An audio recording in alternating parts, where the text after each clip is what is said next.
All right, joining me now to discuss more on this, conservative TV host and commentator, Steve Malzberg. Hi there, Steve. So, first of all, what does this little blue checkmark verification on Twitter mean to you?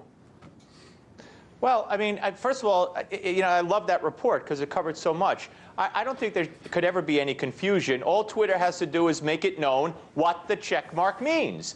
And what the check mark is meant to me, because I know what it means, is that this is the legitimate account of the person that you're looking for. Because, you know, if you're a famous person, a personality, a movie star, a politician, people will put bogus accounts up. But the check, you know, if you want to tweet to somebody, you know that the check means that's them. So I don't see why Twitter and everybody is so confused. That's what it should mean. That's what it means. So what is Twitter exactly threatening to do here? Taking away the verified check marks from, you know, like the real Richard Spencer. Maybe you don't like what he has to say. Nobody said that he's a great person, but it's still Richard Spencer.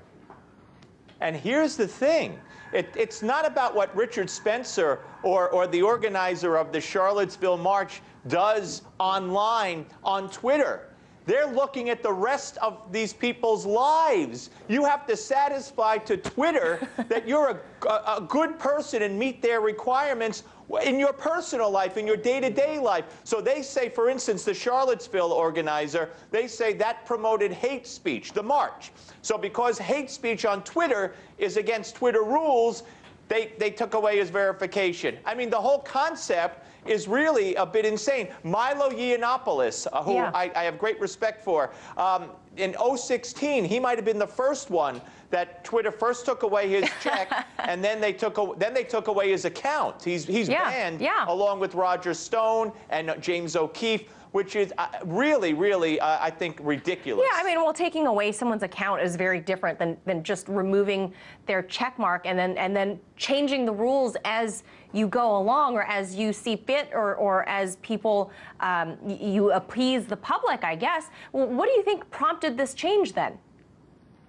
Well, it's all political correctness. I mean, you know, we've seen it in Facebook, we've seen it with Google, all kinds of reports of logarithms and algorithms and blah, blah, blah, and how they're targeting conservatives. First of all, I don't like equating Nazis with, you know, and people with these hate views as far right. I mean, I know that's accepted kind of classification, but I take issue with that. Nonetheless, it's people on the right. It's the Milos, it's the James O'Keefes, who are more to the right, that I would say, that are suffering. I don't see anybody on the left. I mean, there are people out there who hate on the left, and they're on Twitter, and nothing happens to them. But it's all about this frenzy of political correctness, which we're seeing creep into every aspect of our lives. I mean, you know, look what they've done to RT. Look what they've done to Trump. Look what they're doing to some men who, you know, where there's no evidence. I'm not naming who, but where there's no evidence of any wrongdoing, but someone accuses them, and they lose their jobs, they lose their livelihoods. You know, we're in a very dangerous time. It certainly sounds like a case of